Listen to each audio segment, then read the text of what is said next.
Voces, Voces, voces, Voces, voces, voces, voces, voces voces, voces, en en en, diálogo, diálogos, diálogos, diálogos, diálogos. diálogos, diálogos.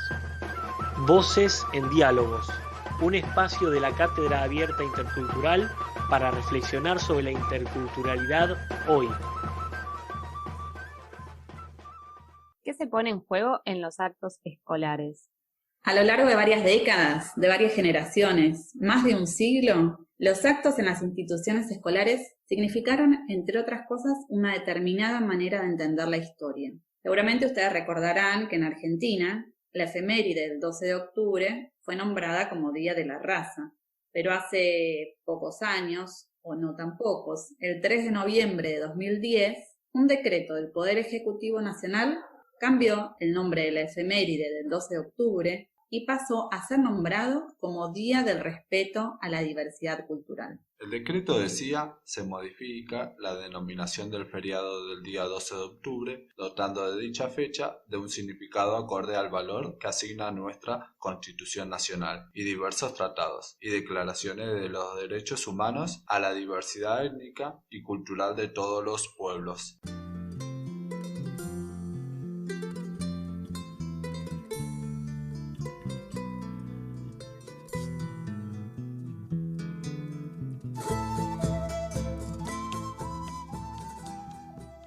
Somos Bea, Rubén, Lila, Nadia y Vero de la Cátedra Abierta Intercultural y en este microprograma radial nos preguntamos ¿por qué las escuelas, el sistema educativo, le dieron y le dan tanta importancia a los actos escolares?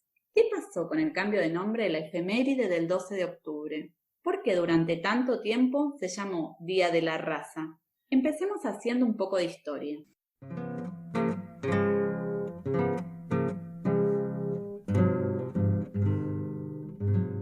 Bienvenidos a este acto virtual por motivo del Día de la Bandera en conmemoración a Manuel Belgrano. Año tras año, cuando llega el 20 de junio, recordamos al creador de nuestra bandera nacional, Manuel Belgrano, y brotan en nuestros corazones sentimientos de identidad nacional.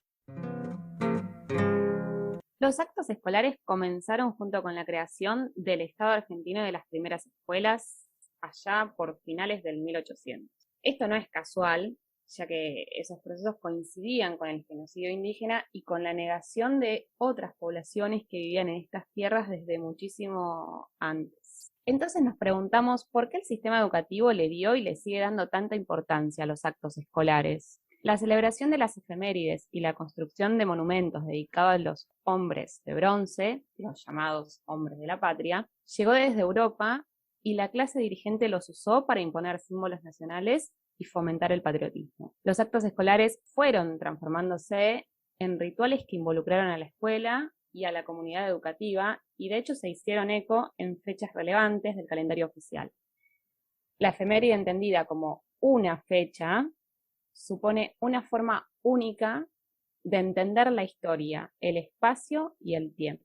Claro, pero además un día único y de entenderse como una celebración, les proponemos a los oyentes preguntarnos también, y a vos Nadia, ¿quién, cómo y por qué define ese calendario oficial de efemérides que nos rigen? ¿No? Porque muchas veces hacemos, organizamos, creamos estos actos, estas conmemoraciones, sin preguntarnos por lo que está atrás de estos momentos que de pronto se toman tan relevantes en la escuela, en las escuelas, en el sistema educativo. Tal cual. Y nos parece que para empezar a dar respuesta de algún modo a esta pregunta, tenemos que tener en cuenta que desde la conformación misma del sistema educativo argentino, la escuela tuvo esa función como de amasar a una ciudadanía que no admite diversidades internas o que las procesa como anomalías, ¿no? Como si fueran grumos en esa masa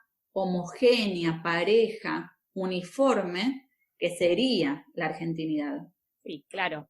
La escuela se constituyó, de hecho, de esa manera, como en un lugar privilegiado para la construcción de una identidad nacional de un ciudadano deseado de determinada manera. Como decíamos antes, tenía que ser única. En este sentido es que los actos escolares son momentos claves en la construcción de esa identidad y son rituales que suponen una alteración de la vida cotidiana escolar. O sea, hay todo un momento de preparación de ese acto escolar y una performance que se pone en juego. O sea, es decir, hay una puesta en escena, hay una distribución de roles que cumplen determinados objetivos, que son objetivos claros. Sí, de hecho, durante mucho tiempo e incluso en el presente, encontramos en los actos escolares que están los que hablan y actúan, lo recordarás de tu infancia, pero también de nuestro presente en las escuelas como docentes, y los que miran y escuchan, ¿no? Actores y espectadores, activos y pasivos. Incluso en muchas situaciones unos están más elevados que otros por el escenario, ¿no? Ese famoso escenario escolar que ha sido también importante cuando se pensó en la arquitectura de las escuelas. Esos actos tradicionales también suponen poca o ninguna posibilidad de diálogo o de intervención. Sí, tal cual. Todo esto que sucede en el acto escolar no está pensado de una manera ingenua y son cosas que marcan nuestra trayectoria y nuestro paso por la escolaridad y que lo marca también como desde el lado docente en el que muchos de nosotros estamos actualmente. En ese sentido es que desde su primera conmemoración y que ya viene durante casi un siglo, los actos del 12 de octubre son un espacio para contarnos una única historia sobre el genocidio indígena y que se cuenta desde la de los vencedores. Otro de los caminos que queremos recorrer en este microprograma radial, Voces en Diálogos, de la Cátedra Abierta Intercultural, tiene que ver con pensar un poco en esta matriz colonial de la efeméride del 12 de octubre y en las huellas que esta efeméride y los sentidos de esta celebración, tal como se la entiende o se la entendió en sus orígenes, ha dejado en los espacios educativos, que son huellas que persisten hasta el presente a pesar del cambio de nombre del 2010. Y es que se trata, como nos va a contar nuestra compañera de la Cátedra Abierta Intercultural, Lila Scotti, desde La Plata y desde su vasta experiencia como docente y como formadora en espacios escolares y en espacios comunitarios, se trata de un proceso mucho más profundo. Yo diría que luego de cumplirse los 500 años, en 1992, 500 años de la conquista de América, se fueron dando cambios desde abajo. Se comenzó a ver la otra historia, fue el cambio en la Constitución Nacional al incorporar en 1994 el artículo 75, donde da cuenta de la preexistencia de los pueblos originarios. Allí yo empecé a ver cambios en algunas instituciones escolares. Comenzó a poner en cuestión, poquito a poco, el relato del descubrimiento de América desde Europa, y comenzó a estudiarse la otra historia, la de la conquista. Pero esto fue la conquista desde Europa, ¿no? Se empezó a correr y muy poquito a poco, pero esto fue lentamente, fue muy lentamente, y este cambio que fue en las aulas se empezó a ver también en los actos escolares, aunque siguió todavía muy fuerte ese ritual con el decreto del 2010, cambiando esta denominación que veníamos recibiendo de tanto tiempo de Día de la Raza para transformarlo en Día de la Diversidad. Ahí se produjo un corte profundo, porque empezó a calar esto de cómo estamos entendiendo la diversidad en cada espacio, qué nos resuena a los y las docentes. Y para distintas instituciones, la diversidad podía ser entendida como lo multi, lo pluri, los muchos, e incluso y también hasta diversidad como discapacidad, y así todo lo que le sugiriera esencialmente a los y las docentes especialmente y quienes toman las decisiones en esas escuelas. Hasta hemos visto niños y niñas llevando colores distintos en su ropa, como si fueran disfraces, digamos, de diferentes colores, como que la diversidad es esto, somos de distintos colores, pero ¿qué implica? ¿Qué significa? Pero también a otros siguieron en ese camino de mirar la propia historia y abrieron al conocimiento de símbolos que pudieron representar a los pueblos originarios en América. Entonces apareció la huipala. Algunos dijeron, siendo blancos, siendo criollos, como yo, bueno, ¿cuáles son los significados de la huipala y cada de los cuadraditos y los colores? Y otros llamaron, muy pocos, pero llamaron a padres, madres, abuelos que siendo migrantes pudieran llevar los sentidos de la huipala, pero también la huipala representa a algunos de los pueblos que habitaron América, también de a poquito se va incorporando, pero bueno, este es el momento en que estamos.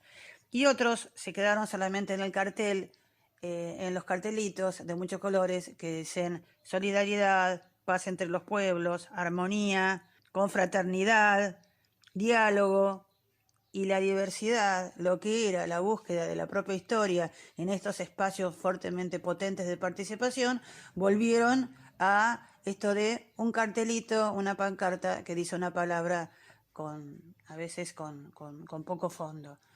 Todas estas posibilidades es lo que en este momento por ahí se está dando ahora. Estamos viéndolo cómo va y vamos a ver cómo lo seguimos viviendo, ¿no? Como educadores.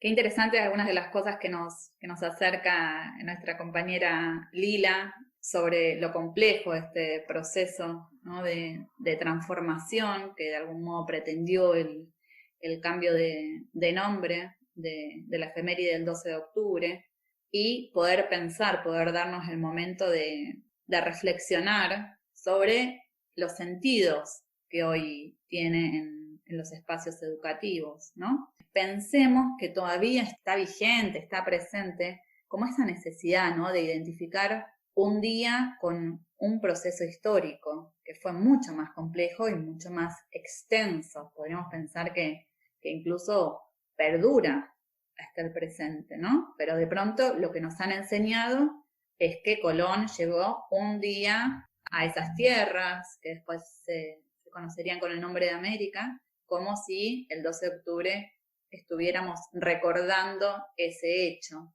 que parece haber sido tan concreto, tan finito, tan claro, y sin embargo, como nos van a comentar algunas voces que vienen a continuación, ha sido mucho más extenso, mucho más complejo y conflictivo. Y en esa complejidad y en ese juego de no descubrimiento, sino más esta historia que se inventó contra estas complejidades que recién mencionábamos, los y las invitamos a les oyentes a escuchar a Adrián Moyano, quien es historiador y periodista, y desde 1991 vive a orillas del lago Nahuel Huapi y escribe sobre la lucha y la cultura del pueblo mapuche. Nos va a compartir la visión de este pueblo sobre esos procesos que estamos desandando. Mari Puwenui, Pulamien Pupenit, salud amigues, Adrián Moyano al habla, desde el Furilós Mapu, desde Bariloche. Desde mi perspectiva hay que diferenciar algunas cuestiones en relación al 12 de octubre y el pueblo mapuche, porque esa fecha de 1492 no sucedió absolutamente nada en el Wallmapu, es decir, el territorio ancestral del pueblo mapuche que se extiende a los dos lados de la cordillera, tanto en el actual territorio de la Argentina como de Chile. Trazar esa diferencia no tiene que ver solamente con una cuestión cronológica, porque los españoles recién cruzaron hacia el sur del Biobío en 1541, es decir, casi medio siglo después de la llegada de Colón a la Via Yala o al Mapu, sino también tiene que ver con plantear la realización o la sucesión de un proceso histórico por el cual los españoles nunca pudieron conquistar al pueblo mapuche como sí lo hicieron con otros pueblos más al norte del continente sudamericano y de Centroamérica. Después de aproximadamente 100 años de guerra, el pueblo mapuche no solamente emparejó la cuenta, sino que accedió a la celebración del Pacto de Quilín o Paces del Marqués de Baides, por las cuales la corona española reconoció que al sur del Biobío existía otra nación, otra entidad política independiente, organizada según sus particularidades, que quedaba ajena a la soberanía española y en los hechos implicó el reconocimiento y la libertad del pueblo mapuche. De ese acuerdo, del Pacto de Quilín, que se celebró en la actual jurisdicción chilena, también participó una delegación puelche, es decir, gente mapuche que vivía al este de la cordillera de los Andes, y en los hechos la frontera quedó no solamente sobre el Biobío, sobre el río Biobío, sino también sobre la cordillera, por lo que hoy sería la provincia de Neuquén y hasta el centro sur de Mendoza. Ese estatus de independencia política del pueblo mapuche respecto de España solo se quebró sobre fines del siglo XIX, cuando las dos repúblicas, Chile y la Argentina, decidieron avanzar sincronizadamente sobre el territorio mapuche hasta entonces libre. De manera que el 12 de octubre de 1492 tiene otra significación si se la ve desde la historia, desde la perspectiva del pueblo mapuche que supo mantener a raya a los invasores españoles. El 12 de octubre, que sí tiene mucha significación para el pueblo mapuche, es el de 1880. Ese día asumió la presidencia en Argentina Julio Roca, después de capitalizar políticamente el, entre comillas, éxito de la campaña del desierto que había liderado un año antes, es decir, en 1879. Fue la República Argentina y también la chilena la que terminaron con la libertad del pueblo mapuche, y ese es el 12 de octubre que desde estas latitudes particularmente se repudia, se condena y se resiste. Fente Puy, gracias por este espacio. Hasta aquí llega mi palabra. Lo escuchamos recién a Adrián Moyano desde las orillas del lago Nahuel Huapi, acá en el microprograma radial Voces en Diálogos de la Cátedra Abierta Intercultural, que nos acercaba una visión distinta y muy interesante, ¿no? Desde la perspectiva del pueblo mapuche, sobre lo que ha implicado para ellos el genocidio indígena, sobre cómo ven esta efeméride del 12 de octubre, que para ellos no es exactamente eso que muchos de nosotros hemos aprendido y nos han enseñado en la escuela. Y acá nos parece importante tener en cuenta que los discursos e imágenes hegemónicas sobre procesos como el genocidio indígena que hemos construido a lo largo de nuestras vidas, de nuestra escolaridad, están asociadas a la historia tal como se nos contó cuando éramos niños. Y esas historias que nos cuentan en la infancia dejan huellas en nosotros para toda la existencia. Por eso nos parece tan importante tocar este tema, ¿no? Ponerlo en debate, ponerlo en cuestión, reflexionarlo y también pasarlo por nuestra propia biografía, por nuestras propias experiencias. Justamente poder pasarlo por nuestras biografías y ver qué es lo que nos pasa ahí, qué cosas recordamos en esto que nos trae Adrián Moyano y en relación a lo que mencionábamos de los actos escolares, súper interesante para poder dialogarlo y poder abrir al debate de también por qué es que en el 2010 cambia el nombre de esta efeméride y qué es lo que sigue pasando en la actualidad con eso.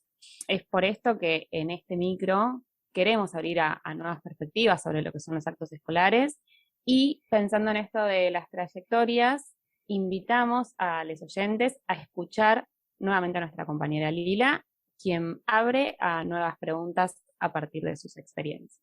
En los años como de trabajar en la educación nos tocó participar tanto como maestras, como profesora, como también como educadora en espacios educativos, en barrios, en proyectos comunitarios con organizaciones sociales, y tanto en una como en escuelas primarias, en formación docente, como en esos proyectos comunitarios, en aquellos, sentíamos que eran espacios muy potentes para poner en cuestión lo que nos perturbaba tanto de los actos escolares que había vivido, tanto como estudiante como maestra. No podía seguir repitiendo los mismos esquemas que había encontrado cuando llegaba, por ejemplo, a una escuela, y que también se avisoraban en los institutos de formación docente cuando se conmemoraba, porque no siempre en los institutos se ha conmemorado los hechos históricos, fiestas patrias. Encontrarme con que se reproducía el esquema de las glosas, de los discursos,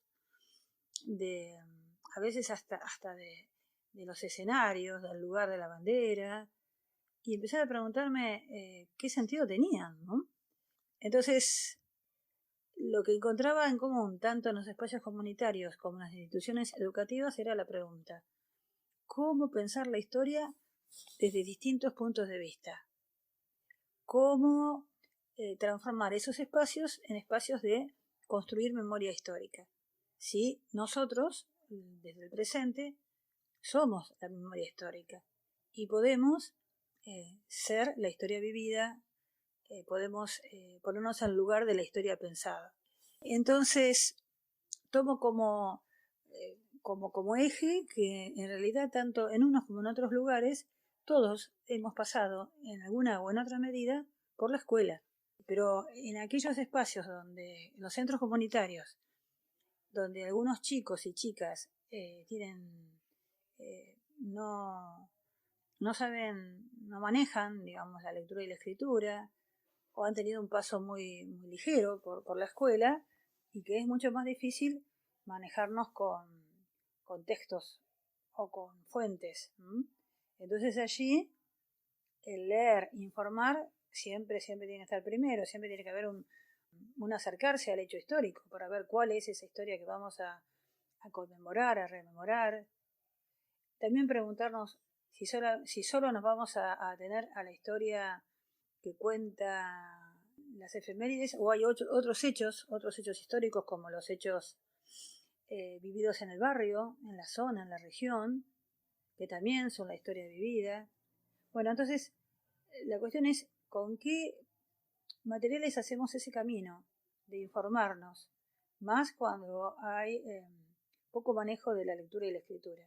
Y allí hemos usado historietas, por ejemplo, otras formas, pero siempre tratando de que la información llegue por ilustraciones, de diferentes maneras, para que esté al alcance de todo, ese acceso a la información. Una de las cuestiones que tuvimos en claro en esas experiencias, que algunas pasaron por la escuela y otras pasaron por espacios comunitarios, es que todos tenían que tomar un lugar, el lugar de un actor social: el pueblo, el tribunal, los representantes, y así, aquel actor social que participó, que deliberó, que tomó decisiones, que construyó una razón, en este caso quizás la defensa de la patria grande,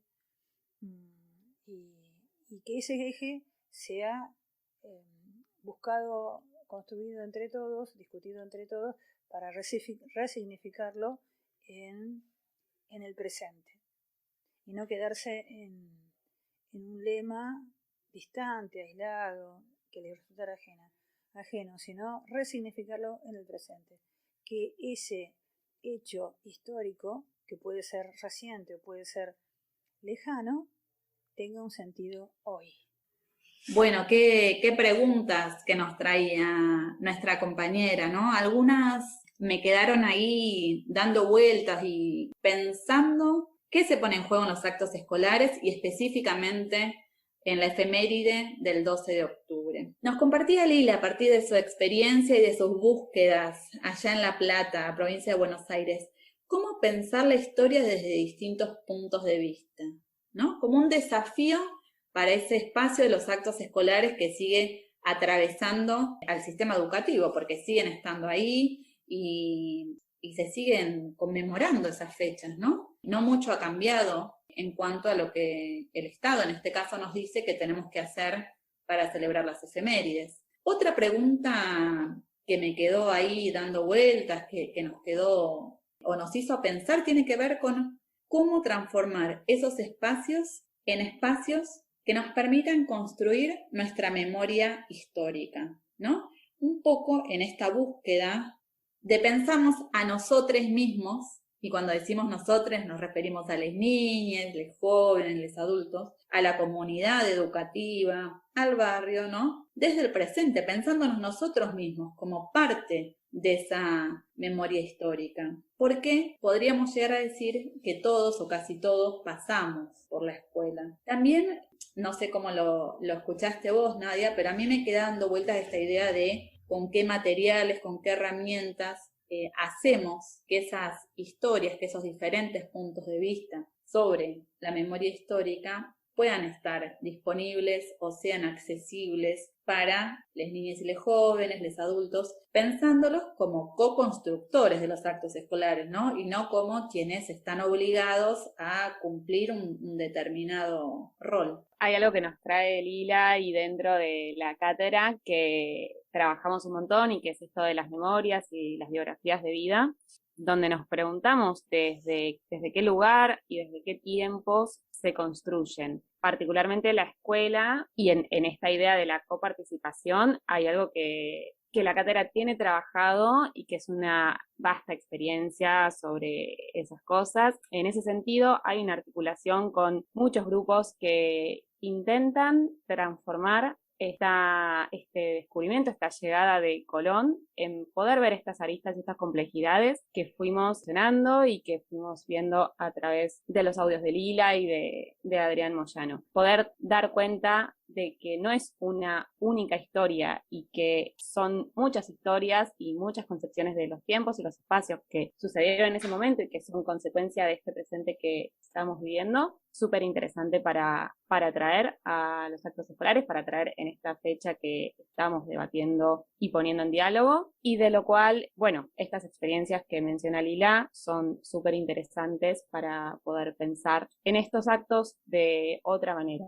¿no? O sea, donde haya una manera que no sea única de poder pensar las cosas, sino que haya muchas formas de poder entender este acto, donde justamente se dé este diálogo y este debate, y también estén presentes esas experiencias y esas biografías de vida que están siendo afectadas justamente como consecuencia de este proceso que vivimos en estos territorios. Es interesante lo que comentás porque, como apareció, me parece, a lo largo de todo este microprograma radial Voces en Diálogos, no hay una sola historia. Y esa es parte de la premisa, ¿no? Tratar de pensar qué es lo que se puede hacer, cuál es la potencia de los actos escolares para hacer que esa historia no sea una única historia, para poder visibilizar y hacer presentes a otros sujetos sociales, a otros actores que la historia oficial dejó de lado, poder contar esta conquista como lo que fue, como genocidio, hacer que circulen otros discursos, hacer que entren en juego las historias de los barrios, de las comunidades, de las familias que forman parte de esas comunidades. Y fundamentalmente hacer que esas memorias históricas de las cuales somos parte y en las cuales deberíamos tener un rol activo, tenemos un rol activo por acción o por omisión, tengan un sentido, ¿sí? Resignificar esos hechos a la luz o esos procesos a la luz del presente. Si les parece, para ir cerrando y en este gesto de mostrar que hay otros caminos por andar, que vienen siendo andados por diferentes colectivos y diferentes grupos, les invitamos a escuchar una producción, una serie radiofónica que se llama 500 años, que la hicieron José Ignacio y María López Vigil, de Ecuador, justamente cuando se cumplieron 500 años del genocidio, 500 años de la llegada de los españoles a lo que después se llamó América, en ese momento tan importante, como mencionaba Lila, para la historia de América Latina, porque recordarán que cuando se cumplieron esos 500 años en América Latina se produjeron una serie de procesos históricos, de luchas de los pueblos originarios por visibilizar su mirada, por visibilizar su historia, su forma de ver el mundo y todo lo que habían sufrido y habían luchado. En torno a esa época, 1992, surge esta serie radiofónica que está basada en el emblemático libro Las venas abiertas de América Latina, de Eduardo Galeano, que está disponible en internet, así que la pueden buscar y acceder a ella. Justamente hace un recorrido histórico desde la invasión de América por españoles y portugueses hasta el nuevo imperio impuesto por Estados Unidos, haciendo estos vínculos entre pasado y presente, presente y pasado. Así que les agradecemos por acompañarnos y les invitamos a escuchar un fragmento de esto que podría ser otra forma de aproximarse a la memoria histórica y, por qué no, a los actos escolares y las efemérides.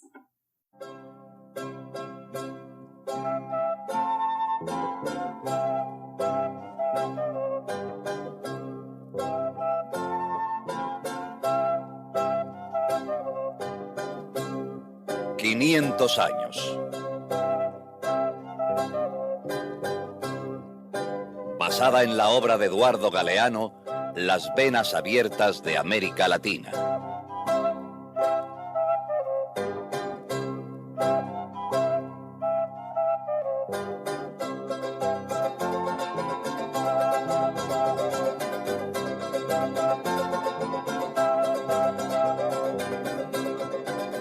Estos indios perezosos no tienen alma. Crónica de un encuentro de culturas.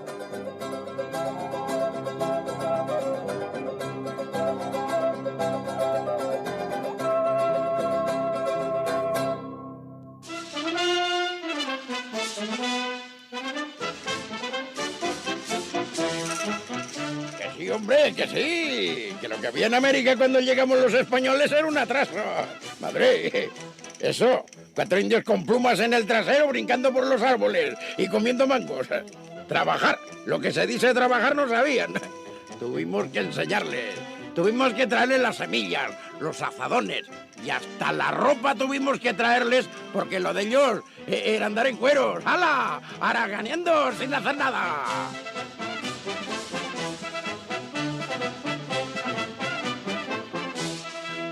¿Pero qué se habrá creído el gallego este, eh? Viene aquí a ofender. ¿Usted oyó eso de los indios con plumas en el trasero? Bueno, algo de razón tiene, señora. ¿Cómo? La verdad es que cuando los españoles llegaron a América, aquí había muy pocas cosas. ¿Cómo es posible? Que si no hubiera sido por ellos, ¿en qué ignorancia no estaríamos todavía?